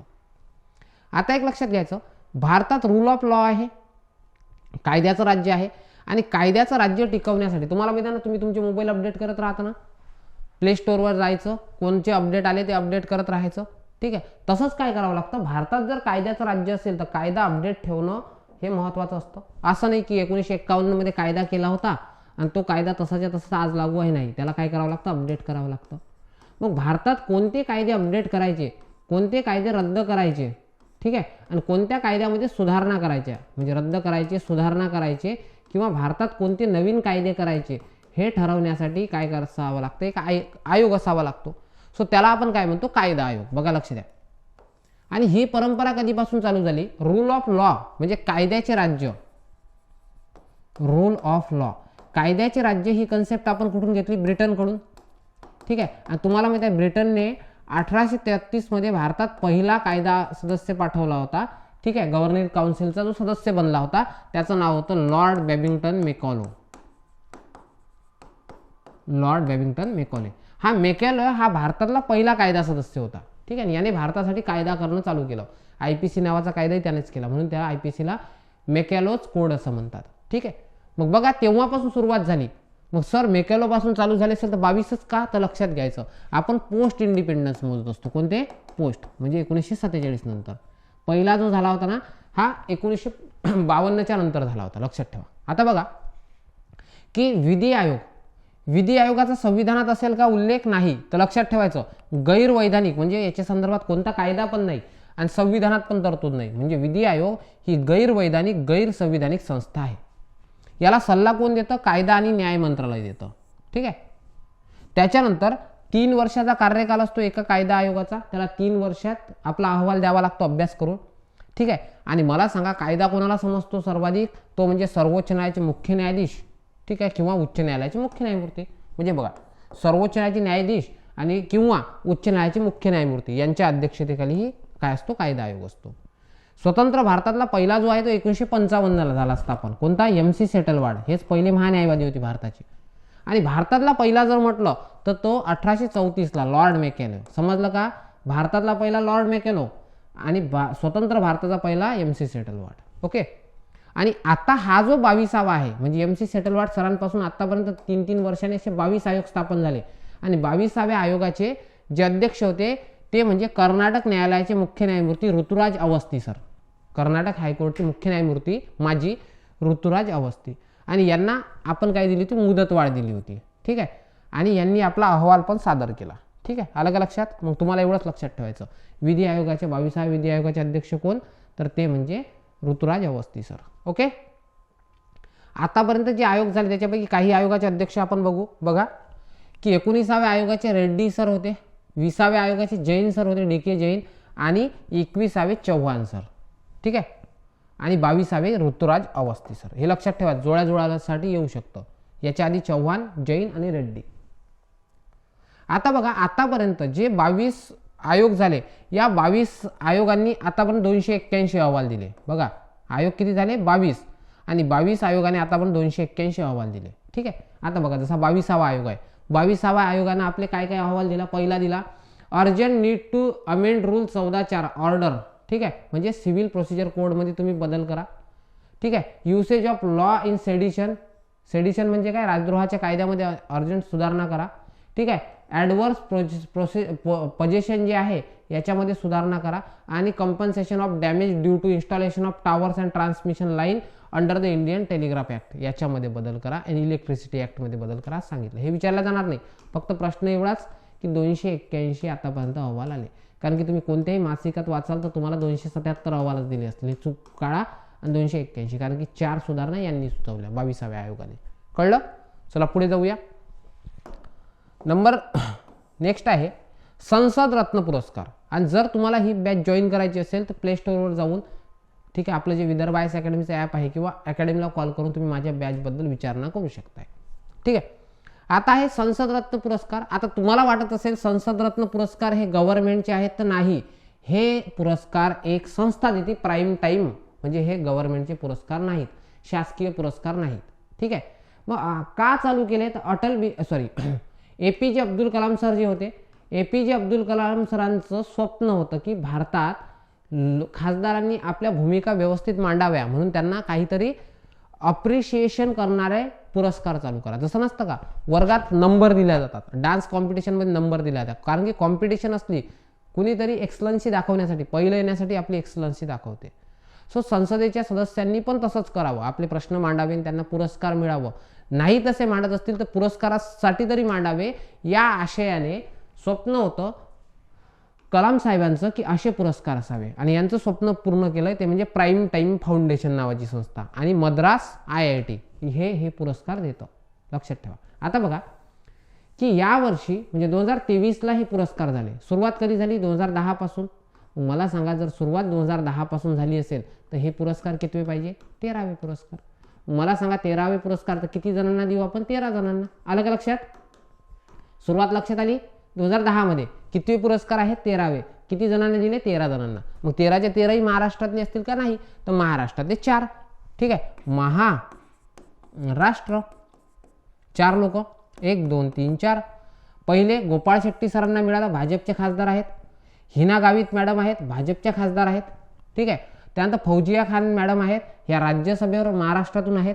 आणि अमोल कोल्हे सर आहेत, हे लोकसभेवर आहेत. म्हणजे बघा कोणाकोणाला मिळालं तर 2 पक्षांना 2 पुरस्कार हे मिळाले, BJP, आणि 2 पुरस्कार ते म्हणजे NCPला. आलं का लक्षात? ठीक आहे. अशा 4 लोकांना मिळालं. ह्या नंदुरबारमधून आहेत, हे मावळमधून आहेत. गोपाळ शेट्टी सरांबद्दल मला आयडिया नाही. ओके. हिना गावित मॅडम नंदुरबारमधून आहेत आणि ह्या राज्यसभेवर आहेत. आलं का लक्षात? ठीक आहे. बघा यांच्या निवडीसाठी समिती कोणती होती? तर अर्जुन राम मेघवाल समितीच होती, जी नारी शक्ती वंदन बद्दल होती. आलं का लक्षात? ठीक आहे.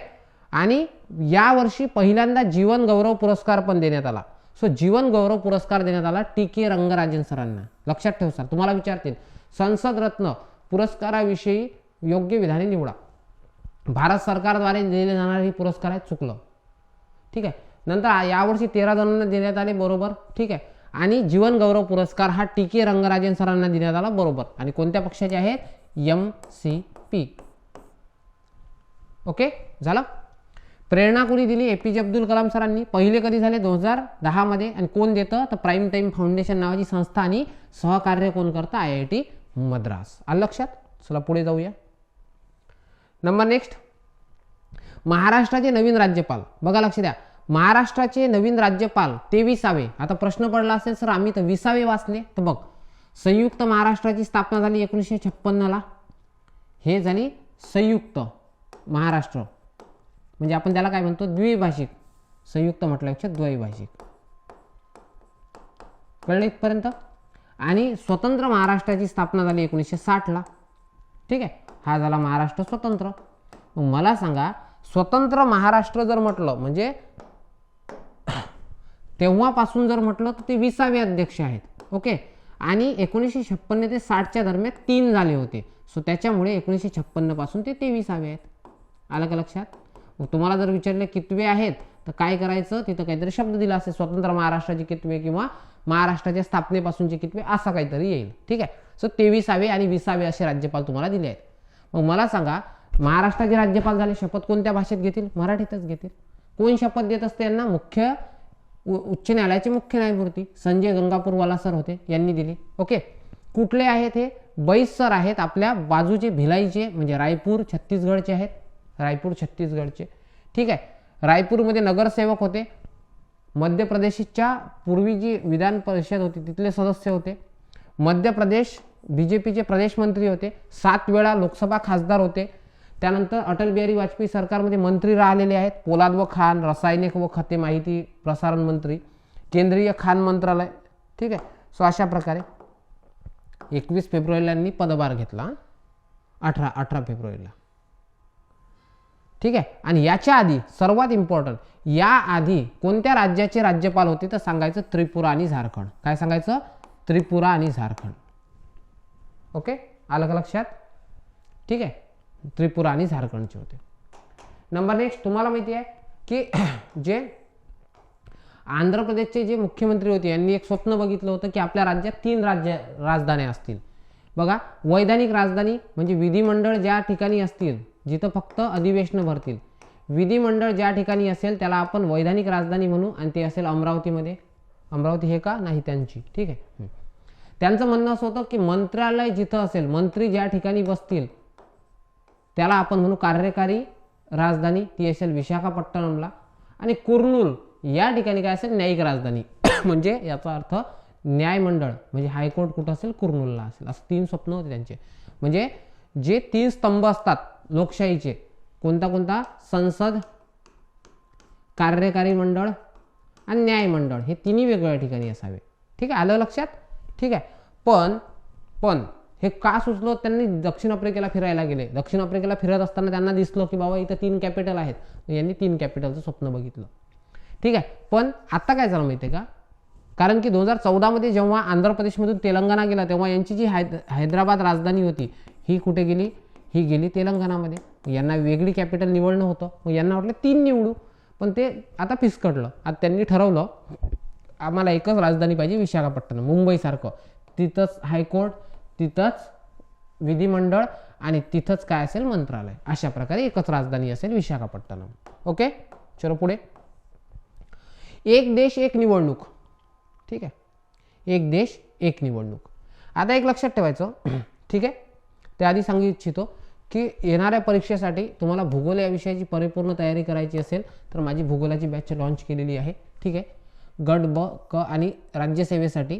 ठीक आहे. संपूर्ण सिलेबस कव्हर केला आहे. भारताचा भूगोल, महाराष्ट्राचा भूगोल आणि पर्यावरण. ठीक आहे. प्ले स्टोरवरून तुम्ही ते बॅच घेऊ शकता विदर्भ आयच्या अकॅडमीच्या याच्यावर. आणि 1299 एवढ्या अफोर्डेबल प्राईजमध्ये ते तुमच्यासाठी अवेलेबल असेल. ठीक आहे. चलो आता बघा, एक देश एक निवडणूक. लक्षात ठेवायचं की काय असतं, एक कॉन्सेप्ट सांगतो मी तुम्हाला.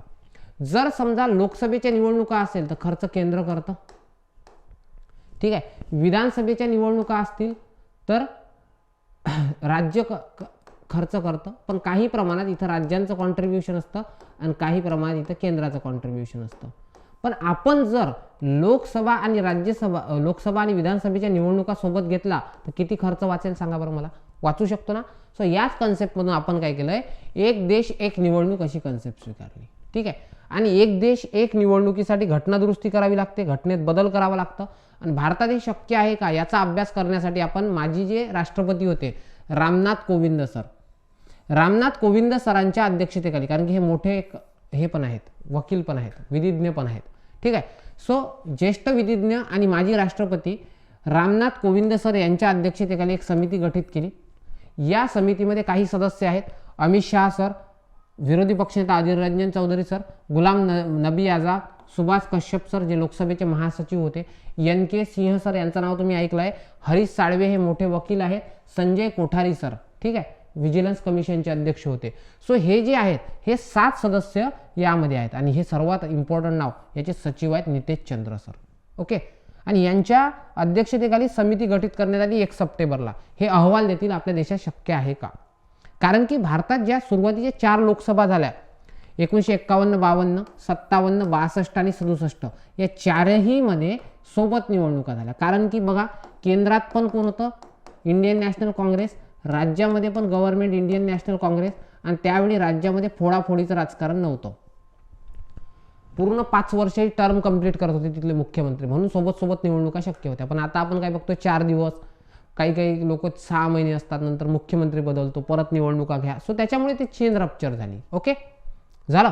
आता एक लक्षात घ्यायचं की याच्याही पूर्वी 1999 मध्ये PBG1 हा कायदा आयोग होता. आपण कायदा आयोग शिकलो ना, तशाच आता 22व्याची ऋतुराज अवस्थी सर आहे. 1999 मध्ये जो आयोग होता PBG1 यांनी सांगितलं होतं की भारतात काय करावं, तुम्ही सोबत निवडणुका घ्या. त्यानंतर 2015 मध्ये संसदेची स्थायी समितीने सांगितलं होतं की 2 टप्प्यात निवडणुका घ्या, नाही एका टप्प्यात असेल तर. आणि 2018 मध्ये जो कायदा आयोग होता BS चव्हाण यांनी पण एकाच वेळी निवडणुका घ्याव्या असं सांगितलं होतं. आलं का लक्षात. चलो नंबर नेक्स्ट, पुढचा मुद्दा बघतोय आणि लास्ट बातमी बघतोय आता आपण, ठीक आहे. बघा संसदेचं विशेष अधिवेशन आपण ऑलरेडी बघितलंय की आपण काय केलं होतं, नारी शक्ती वंदन विधेयक मांडण्यासाठी एक विशेष अधिवेशन घेतलं आणि संसदेचं पहिलंच अधिवेशन होतं नवीन सभागृहातलं. मग बघा संसदेचं जे नवीन सभागृह आहे यामध्ये आपण स्वतंत्र भारतातील 5वं विशेष अधिवेशन घेतलं. कारण की नॉर्मली आपण विशेष अधिवेशन बोलावत नाही, आपण जे नॉर्मली ठरलं आहे आपलं पावसाळी अधिवेशन आहे, समजा हिवाळी अधिवेशन आहे, आणि फेबमध्ये होणारं नॉर्मली जे आहे बजेटरी सेशन, ठीक आहे, बजेटरी सेशन, एवढे 3च अधिवेशन घेतो. पण याच्या व्यतिरिक्त जे अधिवेशन घेतलं जातं त्याला विशेष अधिवेशन म्हणतात, ठीक आहे. सो हे विशेष जे अधिवेशन आहे हे आपण 18 ते 22 सप्टेंबरमध्ये घेतलं. आणि याच्या दुसऱ्या दिवशी 19 सप्टेंबरला मस्त मोदीजींचा वाढदिवस केला 17 सप्टेंबरला. तो सप्टेंबर झाल्यानंतर दुसऱ्याच दिवशी अधिवेशन बोलावलं आणि त्या 4 दिवसात अधिवेशन घेतलं. कशासाठी, फक्त ट्रिकसाठी येते, लक्षात राहावं म्हणून, ठीक आहे. आणि स्वातंत्र्यानंतरचं हे 5वं अधिवेशन होतं. आणि नवीन जे संसद आहे त्यामधलं पहिलंच अधिवेशन आहे. आणि यातलं पहिलंच विधेयक कोणतं आहे, नारी शक्ती वंदन विधेयक, ठीक आहे, बिल म्हणतो त्याला, NSVB, ठीक आहे. आतापर्यंत कोणते 4 झाले सर, 5वं ठीक आहे आमचं आलं लक्षात. 4 कोणते झाले तर बघा लक्ष द्या. 1972 मध्ये जो स्वातंत्र्याचा रजत उत्सव आपण स्थापन केला तो, ठीक आहे, जे 25 वर्ष पूर्ण झाले होते, ठीक आहे. त्याच्यानंतर 1992 मध्ये चले जावला 50 वर्ष पूर्ण झाले होते. त्यानंतर 1997 मध्ये स्वातंत्र्याला जे 50 वर्ष पूर्ण झाले होते, ठीक आहे. आणि 30 जून 17ला जेव्हा आपल्याला GST लागू करायचं होतं. म्हणजे आपण कशासाठी घेतलं माहिती आहे का, 1 स्वातंत्र्याला 25 वर्ष, 2 चले जावला 50 वर्ष, 3 जे आहे म्हणजे स्वातंत्र्याला 50 वर्ष आणि GST यासाठी घेतलंय. आणि 1 आता घेतलं नवीन संसदेसाठी. आलं का लक्षात. सो अशा प्रकारे काही वेळा आपण स्पेशल जे डिबेट्स घेतल्या होत्या सेशन, ठीक आहे. आणि रात्रीचे काही अधिवेशन घेतले होते. मग रात्रीचे अधिवेशन कोणकोणते घेतले हे बघा. 1947ला जेव्हा फ्लॅग होस्टिंग केलं होतं. दुसरं 1972ला 25 वर्ष पूर्ण झाले. 92ला जेव्हा काय झालं होतं, क्विट इंडिया मुवमेंटला 50 वर्ष पूर्ण झाले होते. 97ला जेव्हा, हे रात्रीच केले होते, मध्यरात्री, ठीक आहे. आणि 17ला जेव्हा काय करायचं GST रोल आउट करायचं तेव्हा मिडनाईट सेशन घेतले होते. ओके. सो विद्यार्थी मित्रांनो, ह्या काही राजकीय घडामोडी होत्या ज्या आपण इथे बघितल्या. याचा पार्ट 2 आपण लवकरच अपलोड करूया, कारण की इथे नारी शक्ती वंदन विधेयक मोठं असल्यामुळे आपण कमी न्यूज ज्या आहेत ह्या बघू शकलो. आणि पुढच्या सेशनमध्ये आपण संपूर्णतः कंप्लीट करूया. Thank you so much. Keep studying. जय हिंद.